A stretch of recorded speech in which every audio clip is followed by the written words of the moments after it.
దేశ సమగ్రత సమైక్యతే జనసేన పార్టీ ఆత్మ అంటూ ఉన్నారు పవన్ కళ్యాణ్. సేన ప్రస్థానం జనసేన జాతీయ సమైక్యత కోసం అనే పేరుతో ఢిల్లీలో ఒక సమావేశాన్ని కూడా ఆ పార్టీ నిర్వహించింది. ఈ సందర్భంగా కాంగ్రెస్ పార్టీపై అనేక విమర్శలు చేశారు పవన్ కళ్యాణ్. ముఖ్యంగా రాష్ట్రాన్ని విభజించిన తీరు బాగాలేదు, ఇప్పటికీ కూడా రెండు రాష్ట్రాల మధ్య అపరిష్కృతంగా అనేక సమస్యలు ఉన్నాయి, దీనికి కారణం కాంగ్రెస్ పార్టీ అంటూ కొన్ని విమర్శలు చేశారు. ముందుగా ఆ బయట ప్లే చేయండి. ఉంచుతాం అనేక మార్లు చెప్పాను. 2014లో కాంగ్రెస్ పార్టీ ఆంధ్రప్రదేశ్ రాష్ట్రాన్ని విభజించిన తీరు మీద మనం ఆవేదన వెలిబుచ్చాం తప్ప ఇక్కడ తెలంగాణ రాష్ట్ర విభజనని జనసేన ఏ రోజు కూడా దాన్ని అడ్డు చెప్పలేదు. ఇది 2009 నుంచి నేను రిపీటెడ్గా చెప్తున్నా, this is my commitment and also Janasena's commitment for betterment of Telangana, for the statehood of Telangana. కాకపోతే కాంగ్రెస్ పార్టీ విభజించిన తీరు మటుకు ఒక అసంతృప్తిని, ఒక అశాంతిని సృష్టించింది. ఈ రోజుకి ఆ వారసత్వపు సమస్యలు ఇలాగే ఉన్నాయి, ఆస్తుల పంపకాలు కావచ్చు.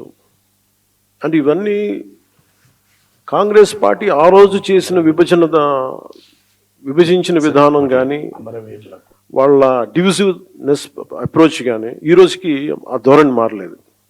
దానికి ఉదాహరణ ఇటీవల తెలంగాణలో జనసేన సభని అనుమతులు ఇవ్వకుండా అడ్డుకోవడం. ఈరోజు ఎజెండాలు ఇది ప్రధానాంశం కానప్పటికీ కూడా ప్రతిసారి ఒక్కొక్క రాజకీయ పార్టీ తమ సొంత రాజకీయ సరిహద్దులు పెట్టుకొని ఎలాంటి విభజనలు సృష్టిస్తారో చెప్పడానికి నేను దీన్ని ఒక ఉదాహరణగా చెప్తున్నాను. చాలా పవన్ కళ్యాణ్ విమర్శలపై టీపీసీసీ చీఫ్ మహేష్ కుమార్ గౌడ్ కూడా స్పందించారు. పవన్ కళ్యాణ్ ఒక తోలుబొమ్మ, బీజేపీ ఎలా ఆడమంటే అలా ఆడతాడు, ఇది సినిమా కాదు అంటూ కాస్త ఘాటుగానే రియాక్ట్ అయ్యారు మహేష్ కుమార్ గౌడ్. అంటే పవన్ కళ్యాణ్ ఏంటి అలా బీజేపీ ఆడిస్తున్నటువంటి తోలుబొమ్మ, బీజేపీ ఏ మాటలు పలుకమంటే ఆ మాటలు పలుకుతా ఉన్నాడు. ఎంత కష్టపడితే, ఎందరు ప్రాణత్యాగం చేస్తే తెలంగాణ వచ్చిందో ఆ సినిమా నటుడు తెలుసుకోవాలి. ఇదేం సినిమా కాదు, విచ్చలుడిగా ఇష్టారాజ్యంగా తెలంగాణ గురించి మాట్లాడతానంటే సినిమా డైలాగులు కాదు నువ్వు మాట్లాడుతున్నది. తెలంగాణ చాలా ఏళ్ల తర్వాత కళ సాకారమైంది సోనియా గాంధీ దయ వల్ల. వచ్చిన తెలంగాణని 13 ఏళ్లుగా మేము జాగ్రత్తగా చూసుకుంటా ఉంటే బీజేపీని ఇక్కడేదో తీసుకురావాలని ఒక చెడ్డ తలంపుతో వారు పలికే పలుకు నువ్వు పలుకుతా ఉన్నావు. పవన్ కళ్యాణ్ ఏంటి అలా బీజేపీ ఆడిస్తున్నటువంటి తోలుబొమ్మ, బీజేపీ రైట్. మరో అంశాన్ని కూడా పవన్ కళ్యాణ్ ప్రస్తావించారు సార్. అంటే భారత్ జోడో యాత్ర అంటూ రాహుల్ గాంధీ దేశం అంతా తిరగొచ్చు కానీ నన్ను తెలంగాణలో సభ పెట్టుకోనివ్వరా అంటూ కూడా క్వశ్చన్ చేశారు. సార్, దేశ రాజధానిలో జనసేన సమావేశం, మోదీపై ఒకవైపు ప్రశంసలు, మరోవైపు కాంగ్రెస్ పై విమర్శలు. జనసేన పార్టీ వ్యూహం ఏంటి సార్? అంటే మొదటిది, ఈ 12 ఏళ్ల తర్వాత కూడా ఇంకా రాష్ట్ర విభజన గురించి మాట్లాడుతూ, రాష్ట్ర విభజన జరిగిన తీరు గురించి మాట్లాడుతూ, రెండు రాష్ట్రాల ప్రజల మధ్య అనవసరపు వైషమ్యాలు తీసుకురావడం అవసరమా? ఇప్పుడు తెలంగాణ ప్రాంతంలో కూడా మీకు ఆంధ్ర, రాయలసీమ నుంచి వచ్చిన లక్షలాది మంది ఉన్నారు. వారు ప్రశాంతంగా ఉన్నారు, చాలా సమైక్యంగా ఉన్నారు. ఎక్కడా తెలంగాణ వారు, ఆంధ్ర, రాయలసీమ వారన్న భేదాభిప్రాయాలు లేవు. Zero sir. మీకు బ్రహ్మాండంగా ఉన్నారు. ఇది మీకు ఉదాహరణే, మీరే అందుకు ఉదాహరణ కదా, ఇంకోరు ఎందుకు? సో కానీ ఎక్కడా ప్రాబ్లం లేదు కదా. ఇప్పుడు ఈ వ్యాఖ్యల వల్ల ఏమవుతుంది, అనవసరంగా మళ్ళీ తెలంగాణ వాదుల్లో ఒక రియాక్షన్ తప్పదు కదా. అంటే మనం ప్రొవోక్ చేయడమే కదా. దీనికి ఇంకొకటి, ఇది ఎంతకాలం ప్రొవోక్ చేస్తాను. నిజంగానే విభజన జరిగిన తీరు బాగలేదు కనుకనే ప్రతి ఒక్క ఇదే ఇచ్చారు ఆంధ్రప్రదేశ్కు. ఆనాటి ప్రధానమంత్రి మన్మోహన్ సింగ్ ప్రకటన చేశారు. ఆనాడు ప్రతిపక్ష నేతగా ఉన్న అరుణ్ జైట్లీ, బీజేపీ అగ్రనేత, వెంకయ్య నాయుడు గారు, వీళ్ళందరూ డిమాండ్ చేస్తే ప్రత్యేక హోదా వచ్చింది. అదే విభజన జరిగిన తీరు వల్లనే కదా వచ్చింది. దాన్ని ఎందుకు అమలు చేయించుకోవడం లేదు? ఇదే పవన్ కళ్యాణ్ కాకినాడలో అమిత్ షాకు హిందీలో అర్థమవుతుందని చెప్పి మై హిందీ మే బోల్ రహా అని కూడా అన్నారు కదా. మరి ఆ సింహగర్జనలు ఎక్కడ పోయాయి? ఆ ధర్మ పోరాటాలు ఏమయ్యాయి? ఆంధ్రప్రదేశ్కు ప్రత్యేక హోదా ఎందుకు అడగడం లేదు? సో విభజన తీరు సరిగా లేదు కనుకనే కదా విశాఖ రైల్వే జోన్ విభజన చట్టంలో చేర్చారు. మరి ఆ రైల్వే జోన్లో కేకే లైన్ ఆదాయం వచ్చేటువంటి కిరండాల్ కొరాపుట్ లైన్ లేకుండా ఇచ్చి ఆ లైన్ తీసుకెళ్లి ఒరిస్సాలోని రాయగఢ్కి ఇచ్చేస్తే ఆదాయం లేని విశాఖ రైల్వే జోన్ ఇస్తే ఎందుకు సింహగర్జనలు లేవు, ఎందుకు ధర్మ పోరాటాలు లేవు?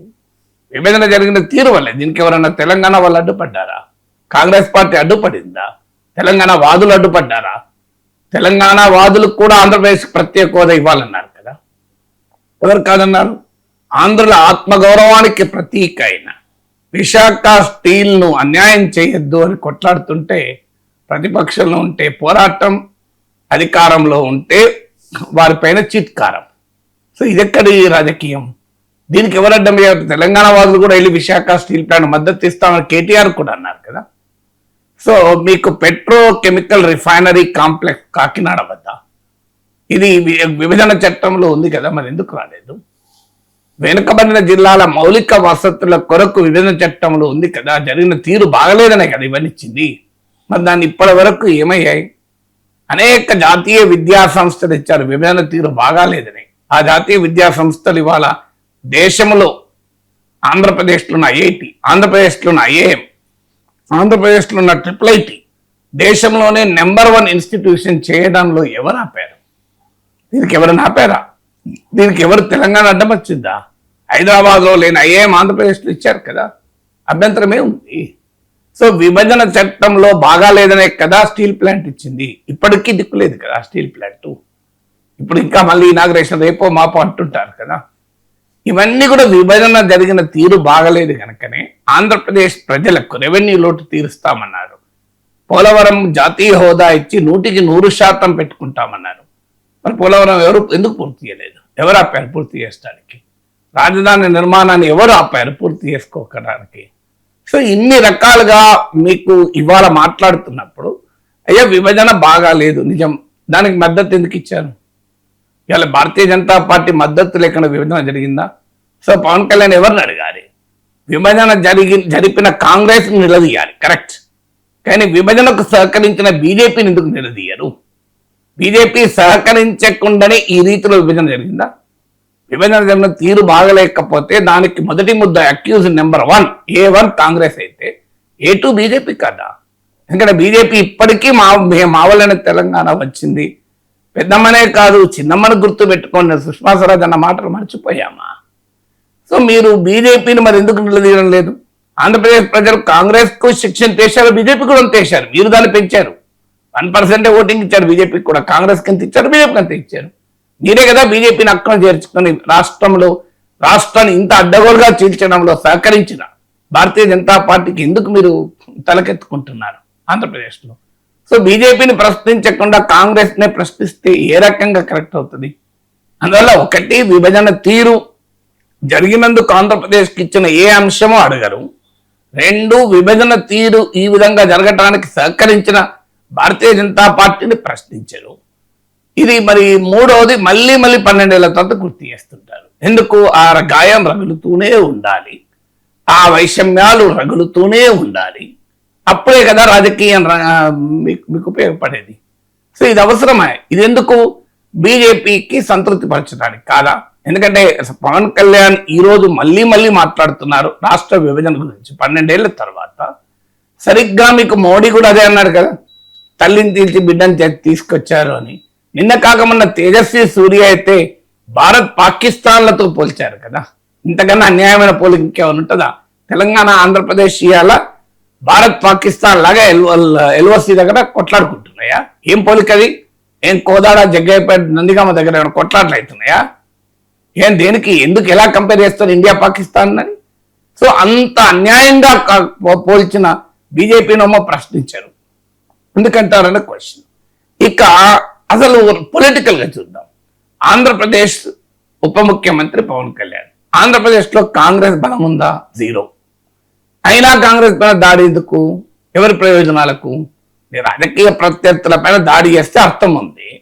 కానీ రాజకీయంగా ఏమీ లేని కాంగ్రెస్ పార్టీ పైన మీరు ఆంధ్రప్రదేశ్ ఉప ముఖ్యమంత్రి పదే అటాక్ చేస్తున్నాడంటే అది జనసేన టీడీపీ కూటమి ప్రయోజనాల కొరకు అని అనుకోగలమా? లేడీ కాంగ్రెస్ పైన యుద్ధం ఏంటి అంటే ఖచ్చితంగా మరి ఎవరి కొరకు చేస్తున్నారు? భారతదేశ వ్యాప్తంగా బీజేపీ కాంగ్రెస్ ప్రత్యర్థి కనుక కాంగ్రెస్ దాడి చేస్తే బీజేపీ సంతోషిస్తుంది అనుకుందామంటే పవన్ కళ్యాణ్ ఇన్ఫ్లుయెన్స్ తెలుగు రాష్ట్రాలు దాటైతే భారీగా ఉండదు కదా. కొంత సౌత్ ఇండియన్ స్టేట్లో ఉండవచ్చు, ఢిల్లీలో అయితే ఉండదు, నార్త్లో అయితే అసలే ఉండదు కదా. మరి ఎవరి కొరకు అంటే తెలంగాణలో బీజేపీ ప్రయోజనాల కొరకే అంటున్నాడు అని మహేష్ కుమార్ గౌడ్ విమర్శలో అవకాశం ఉందా లేదా? కానీ తెలంగాణ బీజేపీ ప్రయోజనాలకు ఇది ఉపయోగపడుతుందా? తెలంగాణ వాదాన్ని పదే పదే అవమానిస్తూ మాట్లాడితే జరిగిన తీరు బాగాలేదు అని ఇప్పుడు అంటే తెలంగాణ ఏర్పాటును ప్రశ్నిస్తుంటే తెలంగాణలో బీజేపీ ఏమని చెప్పుకొని ఎన్నికలకు వెళ్తుంది? కేవలం ఒక జిహెచ్ఎంసీ ఎన్నికల్లో ఆంధ్ర రాయలసీమ ప్రాంత ఓటర్లను ఆకర్షించడానికి ఉపయోగపడుతుంది అనుకుంటే దానికి మించిన అమాయకత్వం బీజేపీకి ఇంకేముండదు. ఎందుకు ఉండదు అంటే 2014లో తెలంగాణ వచ్చాక జిహెచ్ఎంసీ ఎన్నికల్లో ఈ ప్రాంత ఆంధ్ర రాయలసీమ ప్రాంతాల నుంచి వచ్చిన ప్రజలు ఎవరు కోటేశారు? బీఆర్ఎస్ కోటేస్తున్నారు కదా, 100 సీట్లు వచ్చినాయి. అసెంబ్లీ ఎన్నికల్లో ఎవరికి ఓటేశారు? బీఆర్ఎస్కే ఓటేశారు కదా 2018లో, 2023లో కూడా. మరి అలాంటప్పుడు ఆంధ్ర రాయలసీమ ప్రాంత ప్రజలు ఇంకా తెలంగాణలో వాళ్ళు భాగం కాదనుకొని వాళ్ళు అక్కడి ఆంధ్రప్రదేశ్ రాజకీయాలు అని ఆలోచిస్తే ఇక్కడ ఓటేస్తారని అనుకొని తెలంగాణ బీజేపీకి జిహెచ్ఎంసీ ఎన్నికల్లో ఆ ప్రాంత ప్రజల ఓటింగ్ తెచ్చడానికి రాష్ట్ర విభజన అంశాన్ని మళ్ళీ లేవనెత్తడం వల్ల ఏంటి ప్రయోజనం అనేది? అది ఎవరికి ప్రయోజనం? నా నమ్మకం ఏ పార్టీకి ప్రయోజనం ఉండదు. పైగా ప్రజల మధ్య అనవసరపు వైషమ్యాలు తీసుకొచ్చి తర్వాత తెలంగాణలో మీటింగ్ పెట్టుకోనివ్వలేదని ఆశ్చర్యంగా ఉంది. తెలంగాణ పోటీ చేసింది కదా జనసేన గతంలో. పోటీ చేసినప్పుడు ఇక మీటింగ్ పెట్టుకొని ఇవ్వబడిన క్వశ్చన్ ఎక్కడికి వస్తుంది? చంద్రబాబు నాయుడు రోడ్ షోలు చేయలేదా కూకట్పల్లి 2018 మర్చిపోయామా? సో ఓపెన్ కదా, మీకు ఎన్టీఆర్ ట్రస్ట్ భవన్లో చంద్రబాబు నాయుడు మీటింగ్లు పెట్టలేదా? అసలు వీకెండ్ అయితే ఇక్కడే ఉంటారు కదా, మరి ఇంకా రానివ్వకపోవడం ఎక్కడిది, పోనివ్వకపోవడం ఎక్కడిది? తెలంగాణ అమరవీరులకు శ్రద్ధాంజలి ఘటిస్తే ఎలో చేయలేదని అసలు ఈ మాట ఎప్పుడైనా విన్నారా మీరు? హైదరాబాద్లో ప్రెస్ కాన్ఫరెన్స్ అప్పుడు చెప్పారు ఈ మాట. ఎందుకు చెప్పలే మరి? ఇవ్వకపోతే అప్పుడే చెప్పాలి కదా. ఇప్పటికి రమ్మనండి పవన్ కళ్యాణ్ అమరవీరులకు శ్రద్ధాంజలి ఘటించడానికి ఎవరు అభ్యంతరం చెప్తారో చూస్తాను. ఎందుకు అభ్యంతరం చెప్తారని? అమరవీరులకు శ్రద్ధాంజలి ఎవరైనా ఘటించవచ్చు. తెలంగాణ అమరవీరులకు శ్రద్ధాంజలి ఘటిస్తా అంటే తెలంగాణ ప్రభుత్వం ఎందుకు అడ్డు చెప్తుంది? అడ్డు చెప్తే ఎవరు ఒప్పుకుంటారు? సో తెలంగాణలో పోటీ చేసిన పార్టీ, తెలంగాణలో నివాసం ఉంటున్న నాయకులు తెలంగాణలో రానివ్వలేదు. జూన్ 2 రోజు తెలంగాణ ఆవిర్భావ దినోత్సవం కనుక ఆ రోజు శాంతి భద్రతల సమస్య రీత్యా కాదన్నారు. ఆంధ్రప్రదేశ్లో కూడా రాజకీయ నాయకులు మీటింగ్లు పెట్టుకుంటానంటే శాంతి భద్రత సమస్య పైన నిరాకరించిన సందర్భాలు లేవా? సో కదా చెప్పండి నాకు. సెక్షన్ 30 కూడా పెడుతుంది మరి ఎందుకు మరి నిరాకరించిన సందర్భాలు చాలాసార్లు ఉంటాయి కదా. అయినా నీకు నిరాకరించి హైకోర్టు కూడా వెళ్ళారు కదా. మరి హైకోర్టు కూడా ఎందుకు చేస్తుంది? కాంగ్రెస్ పార్టీలా హైకోర్టు ఆలోచిస్తుందా? ఇప్పుడు తెలంగాణ ఉద్యమ కాలంలో కూడా మీటింగ్లు పెట్టుకోవడానికి పర్మిషన్ ఇవ్వనప్పుడు హైకోర్టు పోయి తెచ్చుకున్నారు కదా. హైకోర్టుకు లంచ్ మోషన్ మూవ్ చేశారు, హైకోర్టునో ఉన్నది కదా. ఇప్పటికైనా పోనీ రాష్ట్ర ప్రభుత్వాన్ని అడగండి మేము మీటింగ్ పెట్టుకుంటామని. కాదంటే హైకోర్టుకి వెళ్ళండి, కాదంటే సుప్రీంకోర్టుకి వెళ్ళండి. ఎవరు అభ్యంతరం చెప్తారండి మీటింగ్ పెట్టడానికి? మీటింగ్ పెట్టుకునేది ఒక రాజకీయ పార్టీకి ఉన్న హక్కు. దేశంలో ఎక్కడైనా మీటింగ్ పెట్టారు. కాక్రోజ్ జనతా పార్టీ పెట్టుకున్నప్పుడు జనసేన ఎందుకు అడ్డండి? సో ఆ పర్టికులర్ డే రోజు అప్పుడున్న సిచ్యువేషన్ రీత్యా అనవసరంగా లా అండ్ ఆర్డర్ ప్రాబ్లం వస్తుందని ప్రభుత్వం ఆలోచించి ఉండవచ్చు. దాన్ని కోర్టులో సవాల్ చేశారు. హైకోర్టు అయితే కాంగ్రెస్ పార్టీ కాదు కదా. కాంగ్రెస్ పార్టీ చెప్పినట్టు జడ్జిలు అయితే ఉండదు, వ్యవహరించారు కదా. మరి ఎందుకు అనుమతి ఇవ్వలేదు? పోనీయండి, జనసేనకు అనుమతి ఇవ్వాలని మీకు అనుమానం ఉందనుకోండి, భారతీయ జనతా పార్టీ మీటింగ్ పెట్టండి, దానికి పవన్ కళ్యాణ్ పిలవండి. ఎందుకు మరి నరేంద్ర మోడీ వచ్చినప్పుడు పవన్ కళ్యాణ్ పిలవలేదు? బీజేపీ పిలిచారా? నాకు గుర్తున్నంత వరకు అయితే పిలిచినట్లేదు కదా. ఆ సభ ఓన్లీ బీజేపీదే కదా. ఎందుకు మరి? బీజేపీ మిత్రపక్షమే కదా. నాకు నిజంగా అర్థం కాదు, మిత్రపక్షం కదా. ఇప్పుడు తెలుగుదేశం తమిళనాడులో పోటీ చేస్తుందా? ఎందుకు పోయారు మరి చంద్రబాబు నాయుడు ప్రచారానికి? బీహార్లో టీడీపీ పోటీ చేస్తుందా? మరి లోకేష్ ఎందుకు వెళ్ళారు? సో మీరు నరేంద్ర మోడీ దేశ ప్రధాని, ఎన్డీఏ నాయకుడు, ఎన్డీఏ నాయకులే కదా Chandrababu Naidu, Pawan Kalyan. Parade ground BJP మీటింగ్లో ఎన్డీఏ ప్రభుత్వం తరఫున కదా ఉపన్యాసం ఇచ్చింది. మరి ఎందుకు చంద్రబాబు నాయుడు, పవన్ కళ్యాణ్ మిత్రపక్షాలు మీరు ఆహ్వానించలేదు? ఇక నుంచి నరేంద్ర మోడీ ఎప్పుడు తెలంగాణలో మాట్లాడినా నా రిక్వెస్ట్ అపీల్ ఏంటంటే బీజేపీ నాయకుడికి, పెద్దలు రామచంద్రరావు గారు ఫోన్ చేసి కూడా చెప్తాను, ఎప్పుడు మీరు బీజేపీ మీటింగ్ పెట్టినా కంపల్సరిగా చంద్రబాబు నాయుడు జనసేన పవన్ కళ్యాణ్ ఇన్వాల్వ్ చేయండి. అంటే నా డౌట్ సార్, అదే ఎన్డీఏ మీట్ కాదు కదా sir, only BJP meet. BJP meeting మిత్రపక్షాలు రాకూడదా అండి? బీజేపీ ఎన్నికల ప్రచారంలో పోలేదా అండి? అది ఎన్నికల ప్రచారం, ఇది సమావేశం. ఇది కూడా పెట్టండి, జిహెచ్ఎంసీ ఎన్నికలకు సమరభేరి అని పెట్టండి, పోనీయండి. అది కాదనుకుంటే అన్ని మిత్రపక్షాలు పోరా, అప్పుడు మీరు వేరే మిత్రపక్షాలకు ఎంట్రీ ఉండదా అండి? పిలవచ్చు కదా, సౌహార్ద సందేశాలు ఇచ్చిపోవచ్చు, ఏముంది? తప్పు కాదు కదా, నేరం కాదు. మహానాడు కూడా మీకు బీజేపీ నాయకుని పిలవాలి, జనసేన నాయకుని పిలవాలి, సౌహార్ద సందేశాలు ఇచ్చిపోతారండి.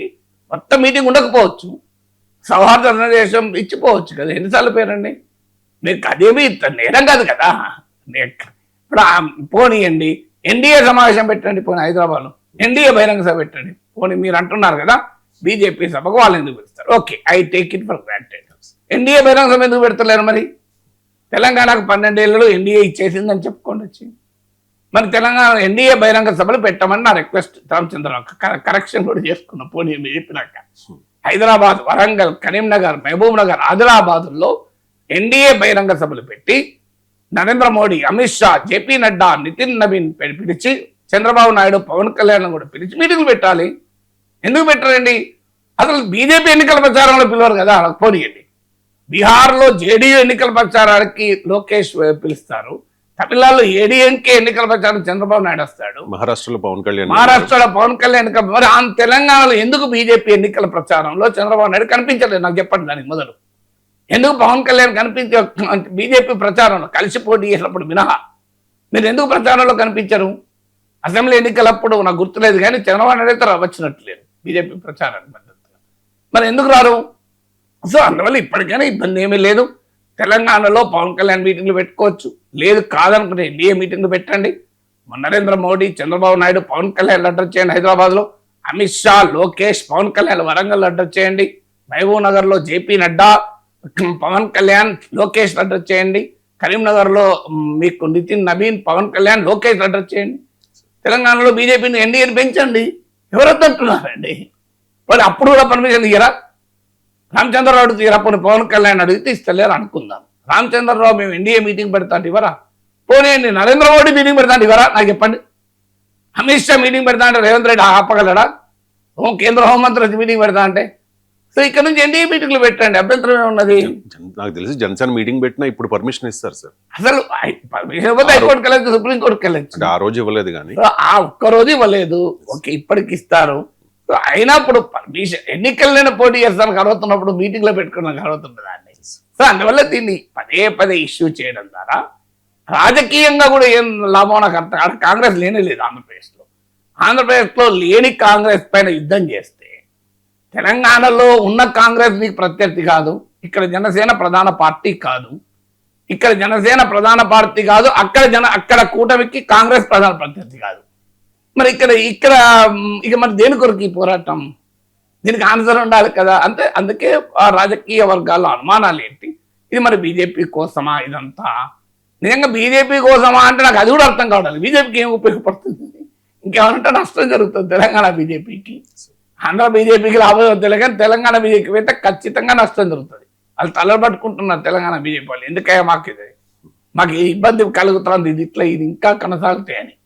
సో ఎందుకంటే ఇక వాళ్ళ బాధలు వాళ్ళకి. ఎందుకంటే మొన్న జిహెచ్ఎంసీ ఎన్నికల్లో ఎక్కడ ఓట్లు వచ్చాయి బీజేపీకి, ఎక్కడ సీట్లు వచ్చాయి మీరు గమనించండి. ఆంధ్ర రాయలసీమ ప్రాంత నుంచి వచ్చి స్థిరపడ్డ ప్రజలు ఎక్కువ కూకటపల్లి, షేలింగపల్లి రాలే. తెలంగాణ జిల్లాల నుంచి వచ్చి స్థిరపడి ఎక్కువ మంది ఉన్న ఎల్బీ నగర్, ఉప్పల్ ప్రాంతంలో వచ్చాయి బీజేపీకి. మర్చిపోయామా అది? అందువల్ల ఇవాళ బీజేపీ వాళ్ళకి చాలా భయం పట్టుకున్నది. ఈ గొడవ ఇలాగే పెరిగితే మేము అనవసరంగా అన్యాయం అవుతాం అనేటువంటి భయం బీజేపీకి పట్టుకుంది ఇప్పుడు తెలంగాణలో. సో ఇది ఇంకా కొన్ని రోజులు జరిగితే తెలంగాణ బీజేపీ అభ్యంతరం చెప్తే మీరు చూస్తుండండి. సో అందువల్ల పాలిటిక్స్లో ఏంటంటే నీ రైవల్ ఎవరో క్లారిటీ ఉండాలి, మెసేజ్ పర్పస్ ఏందో క్లారిటీ ఉండాలి. రైవల్ కాంగ్రెస్ అనుకొని తెలంగాణ రాష్ట్ర విభజన మెసేజ్ అనుకుని కొట్లాడితే ఆంధ్రప్రదేశ్లో ఏం ఓట్లు వస్తే నాకైతే అర్థం